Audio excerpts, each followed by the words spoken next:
Open Heavens on the Go, Saturday, January 11th, 2025. Topic: You must avoid curses, Part 2.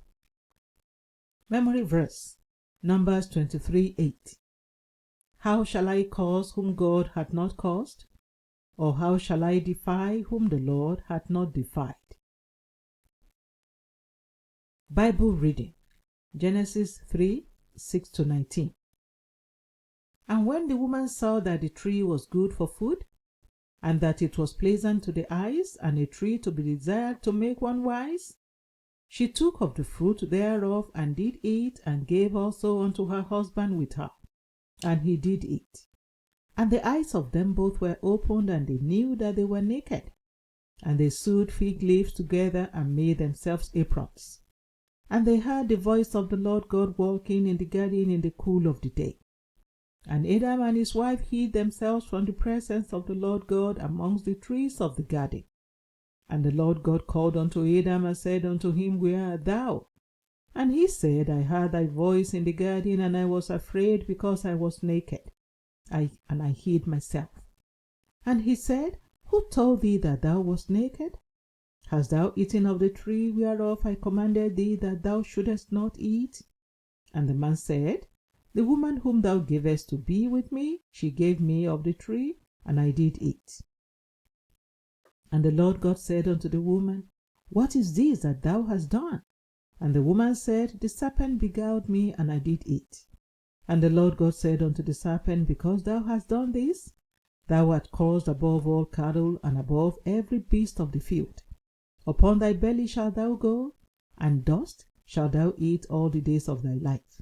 And I will put enmity between thee and the woman, and between thy seed and her seed. It shall bruise thy head, and thou shalt bruise his heel. Unto the woman he said, I will greatly multiply thy sorrow and thy conception. In sorrow thou shalt bring forth children, and thy desire shall be to thy husband, and he shall rule over thee. And unto Adam he said, Because thou hast hearkened unto the voice of thy wife, and hast eaten of the tree, of which I commanded thee, saying, Thou shalt not eat of it.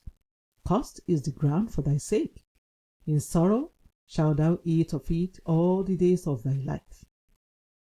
Thorns also and thistles shall it bring forth to thee, and thou shalt eat the herb of the field.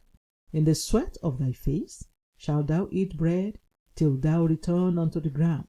For out of it wast thou taken, for dust thou art, and unto dust shalt thou return.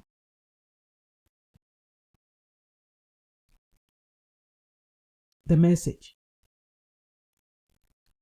When you check through the scriptures and you see the impact of God's curse on any person or group of people, if you are wise, you will do everything possible to ensure that God doesn't get angry with you at all.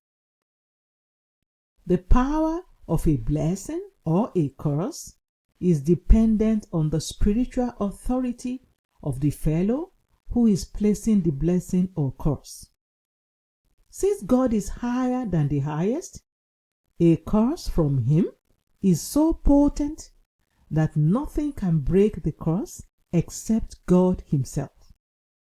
Since there is no remedy to a curse from God, any wise fellow will avoid anything that will make God curse him or her. Since God placed a curse on the ground after the fall of Adam, Genesis 3:17, man has had to toil and sweat on it with limited returns. I pray that you will make it to the millennial reign of Christ, because by then we will be having robust harvest monthly and not the little yearly harvest we are having now. Revelation 22:2-3. If you read the story of Cain in Genesis 4:9-15, you will notice that the moment God cursed him, everyone he encountered wanted to harm him, even without provocation. When you read the scriptures and come across something that God forbids, or that will attract a curse from him, you should stay away from such a thing. For example, he said in Malachi 3:8-10 that those who don't pay their tithes are robbing God and they will attract a curse on themselves. Even without the promise of overflowing blessings for paying your tithe, the curse alone should make you pay your tithes faithfully. Also, in Deuteronomy 28:15-20, God said that if the children of Israel did not hearken to his voice and obey his commandments, certain curses shall come upon them and overtake them. This is why you must ensure that you live a life that is in total obedience to God's commands, commandments, and principles. Lastly, when you meet a true Christian, a descendant of Abraham by faith, don't try to place a curse on such a fellow, because the result will be that you will attract God's curse on yourself. Genesis 12:3. Beloved, God's curses are very terrible and they are irreversible except if he has mercy on you. Do all you can to avoid God's curses. Key point: stay away from anything that can attract a curse from God.